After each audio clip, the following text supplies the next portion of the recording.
friends. I come back this time with part 4. Last time I was able to show you the behavior patterns of an average NITN, and hence we were able to understand them a little better. To check this further, that is to kind of revalidate, I decided to speak to few NITNs who had passed out in the last 5 to 6 years, including those who had passed out during the COVID. And they kind of agreed to the problem of low influence and low steadiness score and its associated skill sets. The children who had passed out during the COVID also said that they really missed developing better bonds with their juniors who had come or whom they had missed, and with the seniors who had passed out. Because there is a lot of interaction which takes place between the senior batch and the juniors.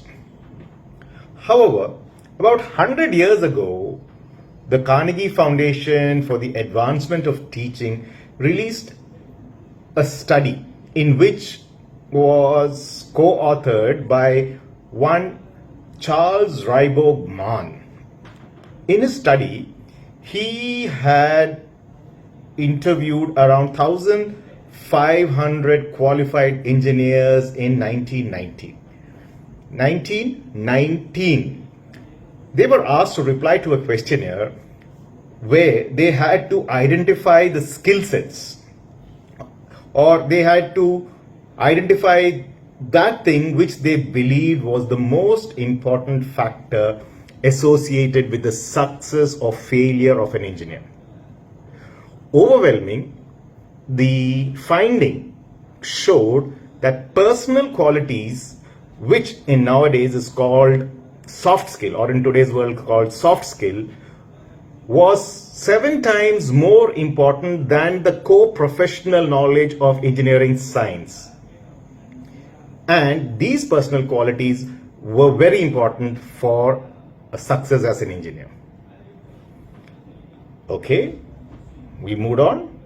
After about 100 years, that is as late as 2017, a second study was conducted based on this Ryborg questionnaire, or Ryborg-Mann study.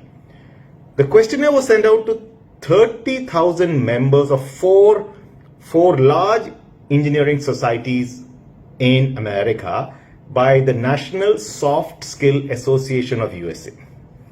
And each member was asked to find or to list the 6 qualities needed by an engineer. What were these top 6 qualities? Character, judgment, efficiency, understanding of others, knowledge, and technique. Notice that the top four points are soft skills or behavior traits. Only the last 2 are hard skill knowledge. Even my course mate, Basab Ghosh, in his comment said, "Wish someone did this study for us when we were in college, as I find a good connect." Yes, it was a problem in our times too.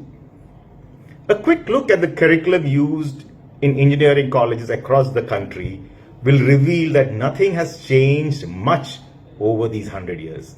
Still, maximum importance is given to subject, that is this knowledge skill, and not many credit courses are conducted on soft skills. Education institutions simply ignore all this research on the importance of soft skill, even though employers for long have been requesting for it. Engineering colleges continue to teach technical knowledge and its associated skill.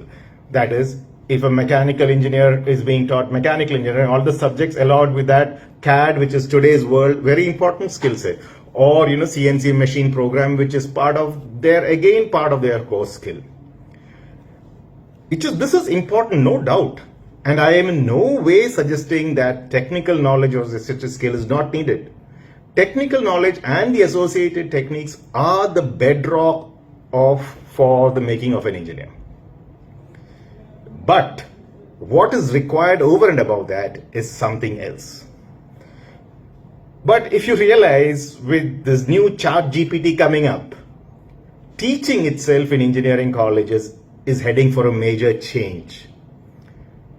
Talking to these students was an eye-opener for me. As I've told you before, they told me what was happening in their classrooms during lectures and how they studied for the exam. It's very different. Most of them say that they find most of their subject knowledge from Google. Classes go on.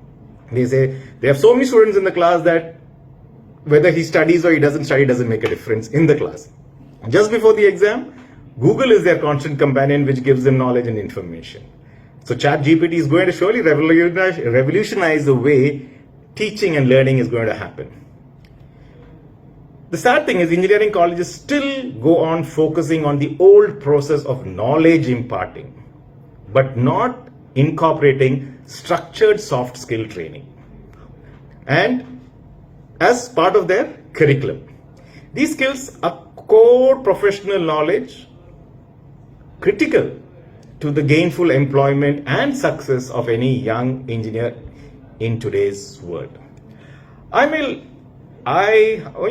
After having worked in the industry for so many years and I've seen the important skill and how it is a major differentiator, my discussion, especially with the staff in college, realized that the soft skills are not taught in college because there is a feeling that there is ample opportunity for these children to learn it on their own or to develop it as they feel fit. Most educational institutions assume that these young engineers possess these skills and they have learned it from their families or their experience they have obtained in participating in different extracurricular activities of college. Yes, this happens, and if you take advantage, there's no doubt about it. And the opportunity to develop there is used by only a handful. Also, there are those students who possess these soft skills and have excellent personality traits because of the backgrounds from which they come from. But there are a majority who are not so privileged. What about those children whose parents or adults who influenced them in their childhood did not possess these soft skills? How are these students going to learn such skills? Also, there are students who don't understand the importance of the experiences obtained by participating in different extracurricular activities and the other activities which happen in college, as no weightage is given to this in the curriculum. I know friends who used to say, I am a veliyakut, or means I'm a big bookworm and I didn't realize the value of soft skill when I was in college. The biggest problem is this, that these engineers will be kind of a misfit when they go out into the hyper competitive big bad world of the job market. This ignorance of these young engineers lead to costly errors, especially when they select jobs and also when they are getting hired. It is sufficient to say that when a student leaves a college and enters the working world, he or she, like most of us, were literally lost. Some figure out the skills needed and develop it. Some don't, and it takes a toll on their self-confidence. Few may be lucky in finding a mentor. Others figure it out the hard way by getting humiliated or made to feel inferior. And some of them may even get badly scarred for life. One more research which was conducted by the Howard University and the Carnegie Foundation along with Stanford Research Center had found that 85% of job successes come from having a well-developed soft and people skills. It's only 15% of the job success which comes from technical knowledge, that is hard skills and associated skills, and are not important to say to excel. You need soft skills over and above this technical or professional knowledge to really survive and excel. So I feel young engineers need to identify their gaps in their personality and have focused action in developing those skills. Also, there is a need to guide them to find these gaps and enable them to deliver performance beyond expectation.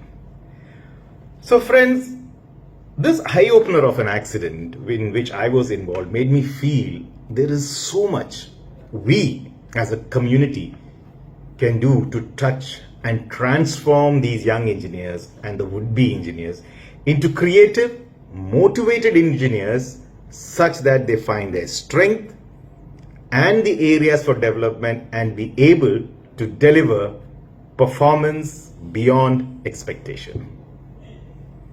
So, by seeing and talking to these engineers, I have taken it up as a challenge to reach out to maybe as many young engineers or to-be engineers to help them discover themselves and find their true potential, as I say, so that they can deliver performance beyond expectation. Friends, you'll be seeing more of me as I reach out to these youngsters to help them and mentor them. I want you to be with me on this journey.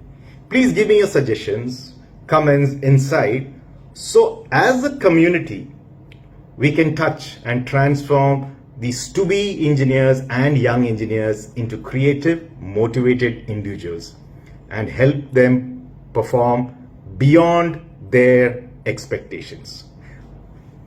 Well, this brings us to the end of part 4, and they say, like most of you when watch TV says, end of season 1. Well, this is the end of season 1.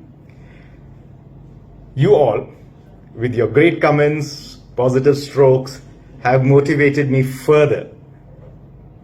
And you've also reinforced my belief that we as a team can touch these people. Till the next season, bye for now. Take care.